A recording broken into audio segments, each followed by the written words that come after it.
Just ahead on CTV News, threats of mass firings during a looming government shutdown. Plus, local Republicans are endorsing more for governor. And the Congressional Black Caucus Conference kicks off this week. We are grateful to be right here at Sycamore and Oak. We are grateful. We stand with our mayor. We stand with this community. Those stories and more on CTV News, starting now.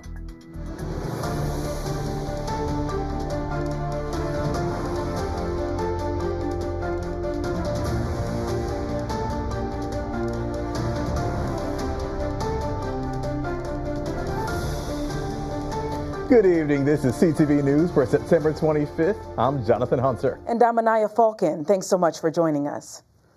Yet another government shutdown is imminent. The shutdown is set to begin October 1st if Congress does not pass a spending bill to keep it open. Meanwhile, the White House Budget Office and House Republicans are at an impasse with Democrats.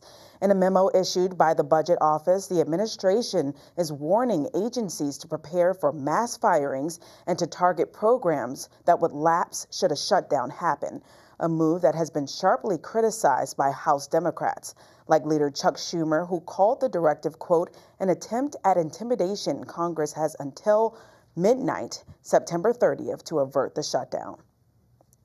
In Maryland, Governor Wes Moore is reacting to the looming shutdown, saying that's not governance. Moore urged lawmakers to focus on providing basic functions to people rather than accepting a shutdown. Functions like veterans care and keeping rural hospitals open. The governor is also worried that Republicans will make cuts to Medicaid as a condition for keeping the government open, a move he criticized by saying, quote, Republicans should be losing sleep over this. The current budget would cost Maryland up to 150,000 federal jobs. And in a rare show of bipartisan unity, Republican leaders across Maryland are supporting Democratic Governor Wes Moore's reelection bid.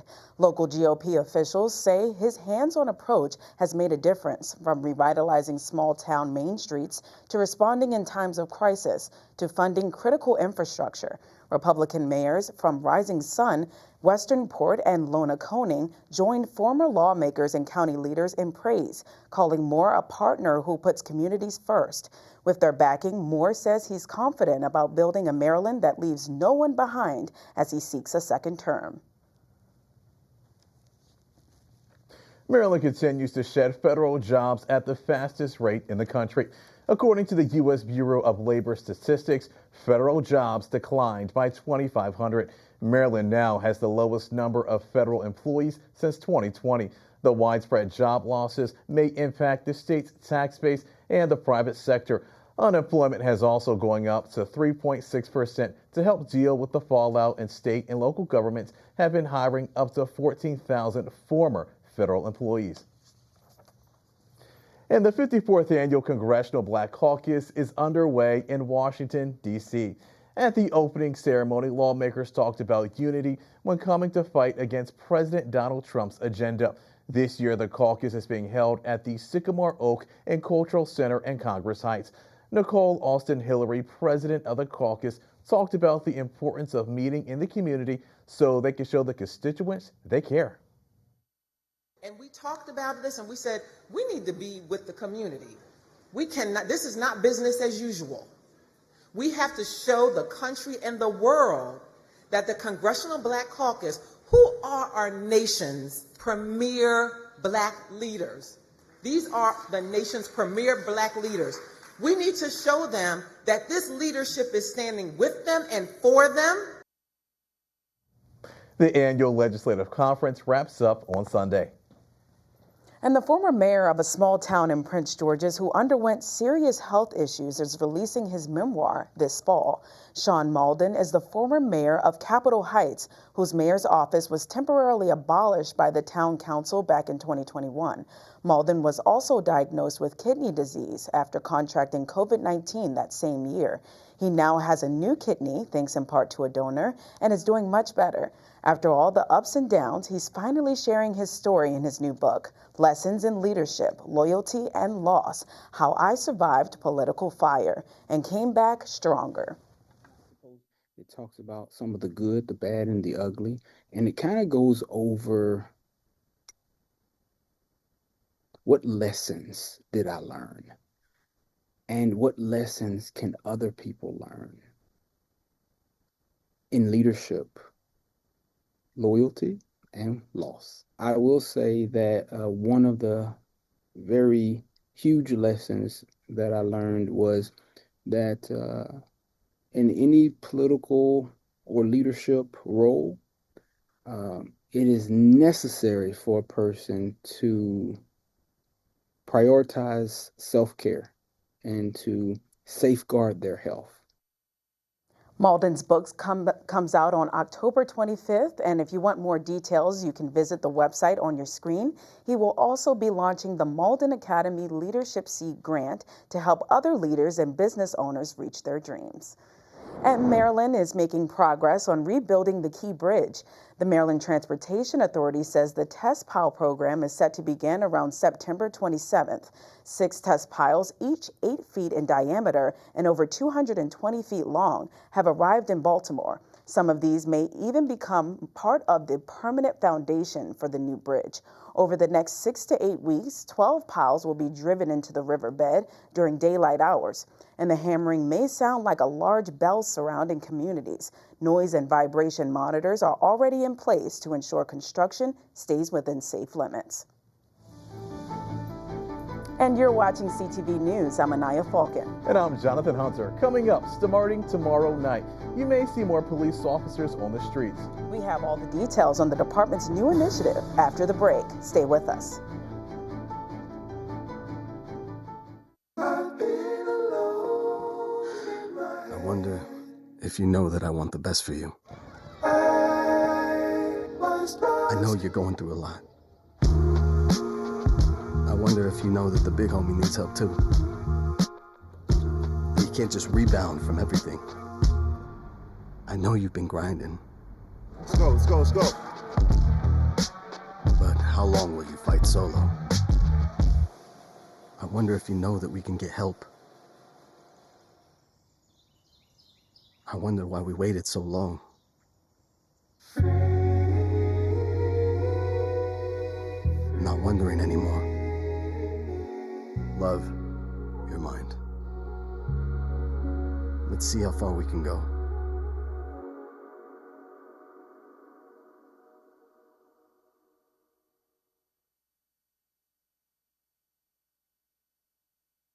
Whether it's our stories, the warmth of our laugh, or our family's secret sauce, we all bring something different to the table. So make some space. The power of connection is waiting right outside your comfort zone. Learn how you can help strengthen your community at belongingbeginswithus.org/teamup. Teachers are dynamic leaders shaping a new generation, innovating to prepare students for our fast-changing world. They're skilled experts, discovering a universe of solutions, telling stories, inspiring, mentoring, connecting cultures, leading by example. Teaching is a journey that shapes lives. Are you ready to begin? Explore teaching at teach.org. A University of Maryland football player is accused of crashing his car yesterday morning while driving under the influence. Police say 19-year-old Daniel Holmes crashed his Dodge sedan into a parking garage wall near the 8100 block of Baltimore Avenue around 1 a.m. According to police, the smell of alcohol was present on the driver, and when asked to carry out a sobriety test, the freshman student did not perform as instructed. A spokesperson for UMD Athletics confirmed officials are handling the matter internally. And when you think of autumn, you may think about kids going back to school or getting a pumpkin spice latte. However, according to data from Carfax, fall is the most dangerous of the 4 seasons to drive. One factor could be leaves, as braking on wet leaves can make a car travel more than twice as far as braking on dry roads. Another issue is the shorter daylight hours, which means a lot of people are driving home after dusk when it's darker outside. The number one thing everyone can do to avoid an accident is slow down. It's been 5 years since the blueprint for Maryland's future became law. The Blueprint is a multi-billion-dollar plan aimed at improving education in the state. But what impact has it had so far? Looking at the data, just over 50% of students are proficient in English language arts. That's a 5.5% increase from 2021. Plus, the graduation rate has improved just slightly. We spoke to Donna Christie, president of the Prince George's County Educators Association, and Ike Leggett. He's the chair of the Accountability and Implementation Board. They both believe the law is working. There's a fund that a lot of people don't know about in the Blueprint that funds millions of dollars for behavioral health services and creating a behavioral health system throughout the state. And Prince George's County is getting a significant amount of money for that. I think if you look last year at the results of the Maryland's what we call the national test, the test for Maryland in terms of education, literacy, and math. We were ranked prior to the initiation of this 40th out of 50th in the country in reading. We achieved the point last year of being 20th. They both say chronic absenteeism is still a major problem they would like to see addressed. And speaking of education, Montgomery County Executive Mark Elrich announced a $10 million investment into early childhood education. A little over $6 million will go towards the Head Start and Early Head Start grants, expanding service to include infants and toddlers. $4 million will be used to launch an ECE facility loan program to help license providers and expand improved facilities. The investment will also include the launch of a shared resources collaborative for small providers to manage costs and focus on teaching. And for Maryland homeowners, a brand new tax deduction could mean big savings for some. Under recent changes, many residents may now deduct more of their property taxes and keep more money in their pockets. Maryland just raised the state tax deduction cap for itemized filers from $10,000 to $20,000 for individuals and $30,000 for joint filers. That could translate into hundreds, even thousands of extra dollars back each year. That means big savings for many homeowners, especially in high tax areas. This change applies to state income taxes, not federal. The College Park City Council also passes a revised tax credit program with the goal of more affordable housing and community-focused developments for the city. The program allows property owners and developers to get tax breaks for affordable student housing, workforce, or senior housing daycare centers, entertainment venues, and more. They will either receive a 5-year credit that starts at 75% and goes down to 15, or a 15-year credit for 60%. And law enforcement across the Washington metro region, including Prince George's Police, will be out in full force this weekend. This is all a part of the Blue Lights Nights initiative. This goal is to have law enforcement interact with the community and have it interact in a positive and safe way. Here in Prince George's County, police and its partners will host 2 free community movie nights this weekend. Families can come out with their lawn chairs and blankets tomorrow evening to the Drew Freeman Middle School in Suitland to watch the movie Minecraft. If you can't make that event, don't worry. Moana 2 will be playing this Saturday, September 27th at the Fairwood Community Center in Bowie. This is where we are able to get information from our citizens. We're able to look at some of our smaller issues and problems in the community and try to address them in a positive and highlight that way to make sure that our citizens know that we are there. So flooding the streets with public safety and having a positive interaction is just one way.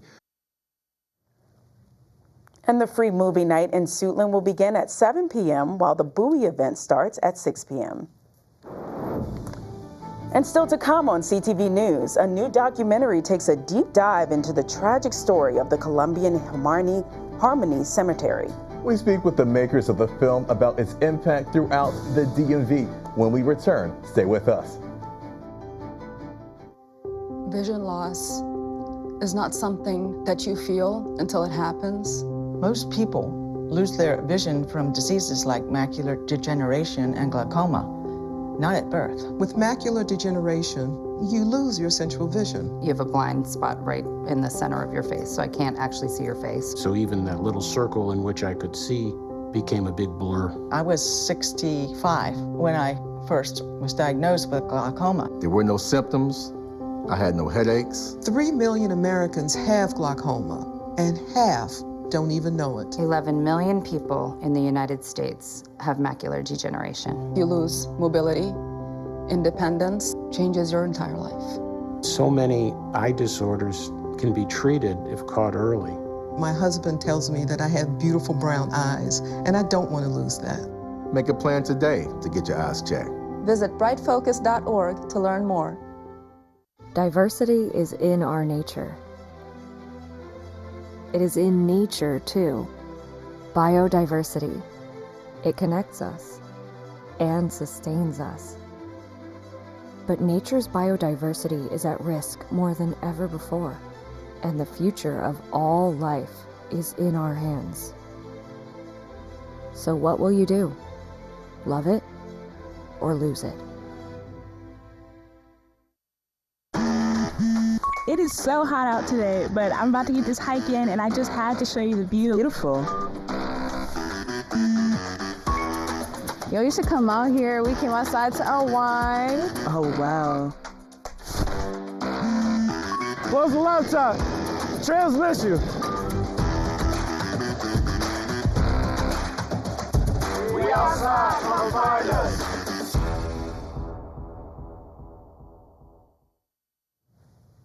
Just a few weeks after its grand opening, a luxury spa in Bowie is facing an uncertain future. Tonight, the owner shares with me her hopes of helping other business leaders avoid the mistakes she made. Sensory Sentiments is open for business. A happy beginning for an uncertain present. After just over 30 days of being open, Sensory Sentiments is facing the possibility of closing its doors. It is with a heavy heart that I share we will not be able to keep our doors open under our current circumstances. Nadine Vattel is the owner of Sensory Sentiments. She shared that heartfelt post about a week ago in a plea to get the community support to save her spa. She says if she could start over again, she would do things differently. When you're a business owner, sometimes time is not always on your side, especially if you have deadlines, you have loan payments, rent payments, payroll to make. So sometimes you make decisions that are more emotional or just trying to fix the right here, right now, and not understanding that that right here, right now fix what the long-term impact may be. Vattel says it's also important for business owners to vet people and market their businesses properly, although there are some business decisions that Vattel would change. She says she wouldn't change her impact. For us, particularly me as a business owner and as an African-American woman, to be able to come in here and have the detox services or to be in the sleep meditation room, which I actually fell asleep in for 30 minutes, is absolutely amazing because it caters to us as a people and in this community. She also says Vattel is paving the way for other Black-owned spas and bringing a level of professionalism to the county. The spa offers massages, facials, body treatments, and more. I'm going to be on a reoccurring schedule because I actually walked out of here feeling like I had been on vacation for a week, so it was amazing. To create something is always a dream, but to have someone, a perfect stranger, walk into a space and say they immediately felt like praying, that is powerful. When people walk through different rooms and are touched emotionally different ways, it is powerful, and it lets me know that I was just a tool to create, but it was God's vision that I was able to create. A vision that she says she won't lose sight of just yet, as Prince George's County deserves luxury and a space for self-care. Vattel says she's hopeful for the future. When I first shared the story and, opened and just started to have some of the struggles, it was really, really hard, but the community has come out and I feel hopeful now. In Bowie, I'm Anaya Falcon, CTV News. And Sensory Sentiments started a campaign to sell 700 services by Sunday in an effort to save their spa and teach people about investing in self-care. For more information, visit sensorysentiments.com. Aldi fans, listen up. For the first time ever, the grocery chain announced it will be rebranding its private label products. With the refresh, Aldi products will either display the Aldi logo or feature the words "an Aldi original" on the item. The company hopes this rebrand gives shoppers another reason to reach for its products. Aldi is the fastest growing store in America. It's on track to open 200 stores by the end of 2025. There are currently 13 Aldi locations in Prince George's County. The Maryland Motor Vehicle Administration is hitting the road with national recognition. The agency earned multiple honors from the American Association of Motor Vehicle Administrators for innovation, customer service, and public safety. Awards include recognition for its Groundhog marketing campaign, work zone safety outreach, and fraud prevention efforts that resulted in thousands of dollars in fines. The MVA also took home a 2025 .com award for its mobile ID check app, a tool that allows fast and secure digital ID verification. MVA Administrator Christy Nizer called the honors a reflection of the agency's dedication to improving service and safety for Marylanders. And for more than 100 years, the District of Columbia was home to Columbian Harmony Cemetery. But in 1960, the cemetery was uprooted and the bodies moved to a new cemetery off of Sheriff Road in Landover, and the grave markers were discarded. Tonight, Byron Scott reports on a documentary on where those stones wound up and efforts to retrieve them.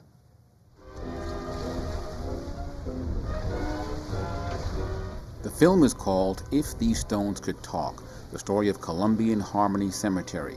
It tells the story of a black cemetery that was relocated from Washington, D.C. in 1960 to a site in Maryland. And so they established a cemetery in downtown D.C. Lex Muster is co-founder of the History, Art, Science Action Network, or HASAN, the producers of the film. So in 1940, when new burials stopped because the cemetery was full, essentially, there wasn't enough money coming in to cover costs. Columbian Harmony had been in the northeast section of D.C. since the 1850s. But in 1960, according to Muster, the owners, who were in financial trouble, sold the land. Some 37,000 bodies were exhumed. The developer had made a deal. And I'll relocate all the bodies, but I won't relocate the headstones. And the society accepted this offer. The bodies were relocated to Landover, Maryland. The developer, Mr. Bell, advertised the headstones as material that could be used to prevent shoreline erosion. At that point, the bodies were moved in 1960, and then all of the headstones were Mr. Bell's property. The stones were dumped in the Potomac River in Virginia, some 60 miles from D.C. Muster has made it his mission to unearth as many as possible. Now, it all started with looking information about my great-grandmother, and her name was Vietta Reeves Sims. Several descendants, including yours truly, helped tell the story. My grandmother was in the old Harmony, and I think she was one of those 37,000 that were taken over to what I'm calling the New Harmony. Muster says they have pulled 150 headstones out of the mud and water, thanks in part to a $4 million grant from the state of Virginia. I feel a great sense of joy at the 150 stones we have removed, and then it's a great puzzle how to get more. As for what's next, Muster says they plan to build a memorial wall at the Landover site with the inscribed names of all 37,000 people from the original Columbian Harmony. And so I think in a small way this project was meaningful for me is we came together across political, racial, religious lines, and we worked together to create love, to create mutual development, to honor one another. And that feeling, I think, can give people hope in that we could do more. Byron Scott, CTV News. Thanks, Byron, for that story. Great reporting. The film, If These Stones Could Talk, is in the public domain. And if you'd like to view it, go to HassanWorldwide.org and click the link for Project Harmony. And by the way, this site of the old cemetery is home to a metro station. And don't go anywhere just yet. It's now time for our Thursday sports page. That's right. What's going on, Simon? Hey there, sports fans, don't move a muscle because I have some exciting news, both from high school and the Burgundy and Gold, in store for you all after the break. Be right back. The drug scene in Maryland is changing. Fentanyl and xylazine are being added to street drugs. and you may not even know it. Xylazine is not even intended for humans, and fentanyl is an opioid 50 times stronger than heroin and contributed to over 80% of overdose deaths in our state. Anyone who uses drugs, even occasionally, is at risk of overdose. To learn more, visit stopoverdose.maryland.gov or call or text 988.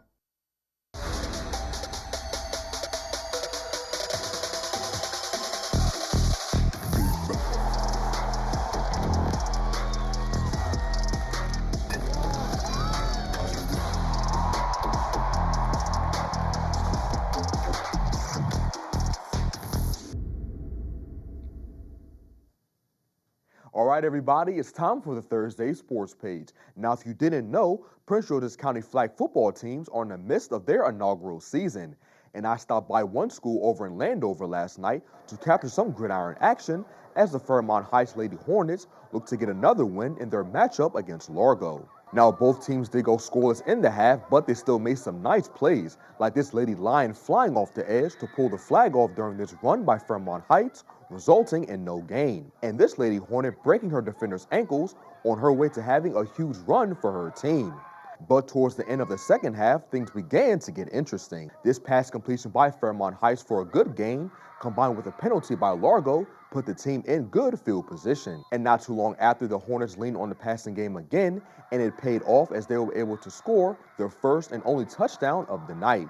And in the end, Fairmont Heights came out on top, winning the game 6-0. Their next one will be friendly on September 30th, while Largo will take the field next versus Northwestern on the 30th as well. Meantime, the Washington Commanders have been hit hard by injuries, as multiple key players such as Dietrich Wise, Jaden Daniels, and Terry McLaurin are all battling their own set of them. And because of this, some players will have to step up to fill that void of players that aren't able to practice or play due to their injury. And head coach Dan Quinn touched on this team having that next man up mentality. What I do know is that we have a big, deep crew, at a lot of spots, and we train the players that don't count on this as a possibility, but more as a certainty of knowing that at some point, when that space comes where you're called upon, that you're able to deliver. It's one of the best feelings that you can provide to your teammates to do that. So what does that look like during the week at all the positions, showing you're ready, showing that you're able to, so when that opportunity comes, you're just ready to do it. And sticking with news from the Burgundy and Gold, congratulations to wide receiver and punt returner Jalen Lane on being named the Pepsi Zero Sugar's Rookie of the Week. And honestly, after his performance in the team's win against the Raiders, is that even surprising? The former fourth-round pick was a beast for the special teams unit in that game, recording 127 total punt return yards to go along with a 90-yard punt return touchdown. Lane and the rest of the team will take the field next versus the Atlanta Falcons on Sunday at 1 o'clock.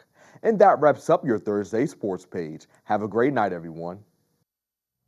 Thanks, Simon. Now let's take a look at our 3-day weather forecast. Well, more showers are coming in tonight with a low of 67. Friday, partly sunny skies with a high of 81.